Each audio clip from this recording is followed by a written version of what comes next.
પલસાણા તાલુકાના એના ગામ ખાતે વતન પ્રેમ યોજના એટલે કે એનઆરઆઈ મિત્રો છે અને જેઓ વિદેશમાં વસે છે તેઓ પોતાના વતન માટે જે ગુજરાત સરકારની યોજના છે 60-40ની યોજના એમાં પોતે દાન જમા કરાવે અને વતન પ્રેમ યોજનામાં ગ્રામજનોને એમાંથી સુવિધા મળે તે માટે આરોગ્ય ભવનના બાંધકામ આજે વતન પ્રેમ યોજનામાં થઈ રહ્યું છે। એ વતન પ્રેમ યોજનાના દાતા એવા જગદીશભાઈ અને જ્યોતિબેનને હું સમગ્ર ગામ પરિવાર વતી અને ગુજરાત સરકાર વતી પણ ગુજરાત સરકારના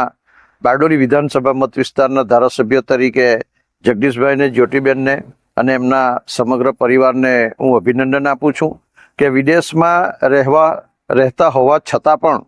વતન પ્રત્યે પોતાની જન્મભૂમિનું આજે ઋણ અદા કરી રહ્યા છે। આ એના ગામે